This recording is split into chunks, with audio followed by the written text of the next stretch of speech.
Hello guys, আপনারা এখনো যারা পার্কি বিচে এসেছেন তারা হয়তো কখনো লাল কাঁকড়া দেখতে পারেননি। তবে এখন রমজান মাস, এখন মানুষের আসা যাওয়া খুব কম থাকাতে পার্কিতে লাল কাঁকড়া দেখা দিচ্ছে। আপনারা যদি লাল কাঁকড়া দেখতে চান তাহলে সকাল টাইমে গেলে আপনারা দেখতে পারবেন। ওই যে দেখেন কিছু লাল কাঁকড়া দেখা যাচ্ছে দূর থেকে। আসলে ভিডিও করার সময় সামনে গেলে ওগুলা গর্তের মধ্যে চলে যায়।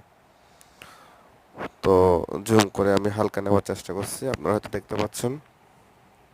এই পিঁপড়ার মতো যেগুলো দেখা যাচ্ছে এগুলোই হচ্ছে লাল কাঁকড়া। দেখতে অনেক সুন্দর, তাই না? আসলে আজকে অনেকক্ষণ চেষ্টা করলাম, অনেক কাছে গিয়েও চেষ্টা করলাম কাঁকড়াগুলোর ভিডিও নেওয়ার জন্য, কিন্তু যতই কাছে যাই না কেন, এমনকি আমি দৌড়াই পর্যন্ত গেছিলাম। এটা হচ্ছে আমার দৌড়ানোর ভিডিও। দৌড়াই পর্যন্ত গেছি কিন্তু তাও আমি ক্যাপচার করতে পারি নাই। ওরা আসলে আমার চেয়েও ফাস্ট। আমি যতই ওদের কাছে যাই ওরা কিন্তু আমার আগে এই গর্তের মধ্যে প্রবেশ করে যায়। তো আসলে সরাসরি নিজের চোখে না দেখলে বিশ্বাস করতে পারবেন না, জিনিসটা আসলে অনেক সুন্দর। নিজের চোখে দেখা আর ভিডিওতে দেখা অনেক তফাৎ। আপনি সরাসরি গেলে হয়তো আপনার ভালো লাগতে পারে অনেক।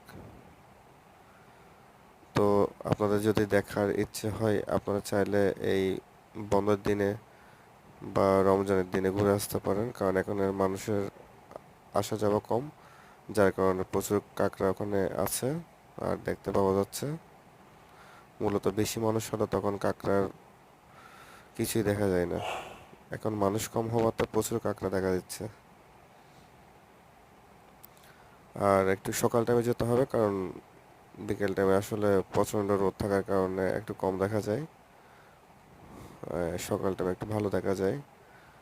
আর যাওয়ার সময় অবশ্যই আপনারা ছাতা নিয়ে যাবেন, কারণ এখানে প্রচুর প্রচুর রোদ বর্তমানে, মানে প্রচুর রোদ ওখানে। আর যাওয়ার সময় যারা রোজা রাখবেন তারা তো রোজা রাখবেন, যারা রোজা রাখবেন না তারা হালকা খাবার নিয়ে যাবেন, কারণ ওখানে সব দোকান বন্ধ।